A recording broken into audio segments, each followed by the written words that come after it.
परमात्मा के चरणों में आने के बाद अपना दुख अवश्य रोना होता है कि मुझे ये पीड़ा है, लेकिन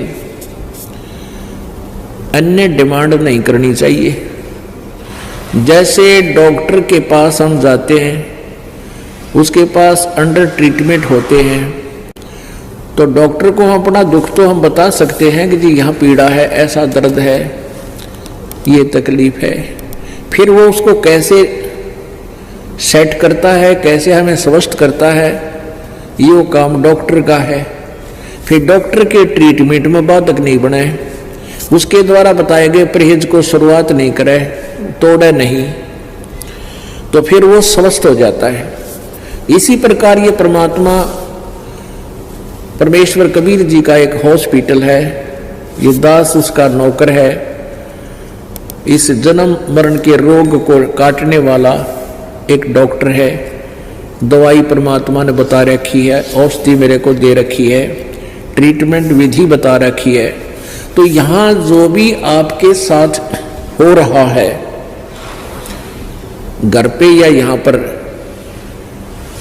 आपको ये नहीं सोचना चाहिए कि ऐसा क्यों हो गया, ऐसा नहीं हो गया। इसके दो कारण हो सकते हैं।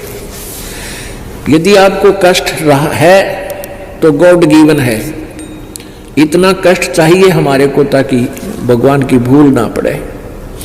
और कष्ट आपको अधिक बढ़ गया है तो आपका नाम खंड हो गया है, आपने डॉक्टर की मर्यादा निभाई नहीं है, जिस कारण से आपको पीड़ा बढ़ी है। वैसे नहीं बढ़ सकती। औषधि ठीक से यूज नहीं की या कोई परहेज तोड़ दिया। तो इसी प्रकार या तो आपने कोई नियम भंग कर दिए, तब आपको पीड़ा बढ़ सकती है। अन्यथा पीड़ा है और नाम आपके ठीक है तो गॉड गिवन है, परमात्मा का दिया हुआ है, उसमें अग्रम अग्रम ना करना। क्योंकि कहते हैं सतगुरु शरण में आने से आई टले बला, और जय माथे में जय भाग्य में सूली हो। सूली माने मौत, वह कांटे में टल जा। ऐसे ऐसे भारी कष्ट होना हो, जान जानी हो, पूरा परिवार नष्ट होना हो, एक्सीडेंट हो जाता है, एक टांग कट कर बच जाते हो, वो टांग काटना यानी वो अंग भंग करना डॉक्टर के लिए, परमात्मा के लिए आवश्यक था, अन्यथा पूरा परिवार भी नष्ट हो सकता था। हमने युगों युगों के पाप इकट्ठे कर रखे हैं। तो परमात्मा अपने हिसाब से हमें जो है ट्रीटमेंट करेगा, हमारी हर तरह की सुविधाएं प्राप्त कराएगा, हमारे प्रारब्ध के कर्मों को काटेगा, निकालेगा, खत्म करेगा। जैसे डॉक्टर बताता है कि तेरा ये हाथ कटेगा, अन्यथा पूरा शरीर नष्ट हो जाएगा, तो फिर डॉक्टर को ये कहना पड़ता है जी जान बचा लो, हाथ बेस से कट जावे। तो डॉक्टर का शौक नहीं, डॉक्टर कोई दुश्मन नहीं, शत्रु नहीं, उसने आवश्यक है जीवन की रक्षा करने के लिए एक हाथ को काटना। तो उसमें हम फिर कर क्या सकते हैं, सहमति ही देनी चाहिए। तो परमात्मा जो करते हैं आपके साथ, उसमें आपको कोई ऑब्जेक्शन नहीं होना चाहिए। हाँ, इतना ध्यान अवश्य रखें कि नाम ना खंड हो गया हो।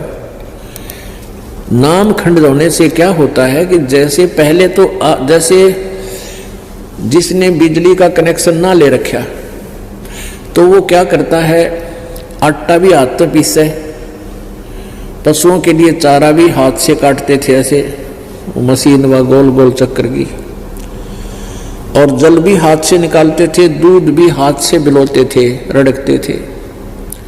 फिर ले लिया कनेक्शन, अब बटन स्विच ऑन कर देते हैं, अपने आप तो आटा पीसा जा रहा है और अपने आप कट कट कट कट सानी यानी चारा काटा जा रहा है।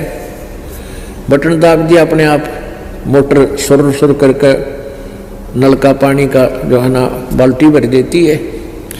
और आपकी नालायकीतें, गलतीतें, बिजली बोर्ड का बिल ना भरने से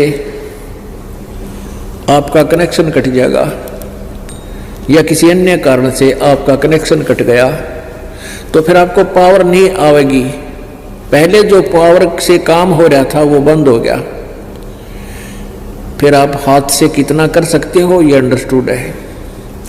तो ऐसे परमेश्वर कबीर जी की शरण में आने से आपका सब कार्य उस ईश्वरीय शक्ति से होगा, कबीर परमेश्वर जी की पावर से होगा, और फिर परमात्मा की पावर से जो काम होगा वो बहुत ही स्पीडता होगा, और जो मनुष्य नहीं कर सकता, मानव मैनुअली नहीं किया जा सकता, वो पावर किया करती है। तो ऐसी ऐसी अनहोनी आपके घर पर होंगी, आप सोच भी नहीं सकते।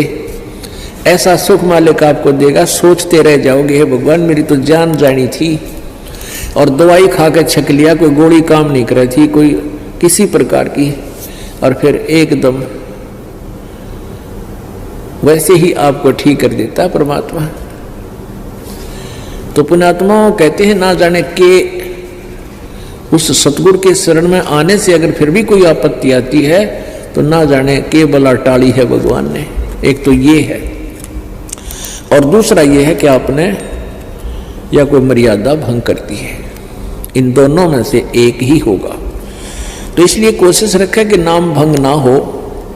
मर्यादा भंग होने से बहुत हानि हो जाती है, काल का दाव लग जाता है।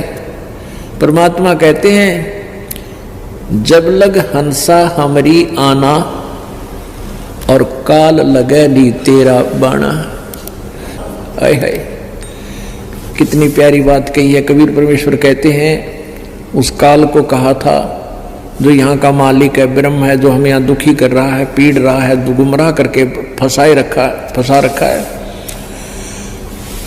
उसको कहा था कि जब तक हंस मेरी आत्मा मेरी मर्यादा में रहेंगे, मेरा नाम खंड नहीं होगा, तब तक तो तेरा कोई तीर मेरे भक्त पर नहीं लग सकता, तो उसको किसी प्रकार दुखी नहीं कर सकता। तो काल ने कहा था प्रभु जो नाम खंड कर देगा विलिंगली, तो उसको तो मैं नहीं छोड़ूंगा। तो परमात्मा ने कहा था जब लग हंसा हमरी आना, और काल लगे नी तेरा बाना। कहे कबीर सुनो धर्मराया, हम शंखों हंसा पद परसाया।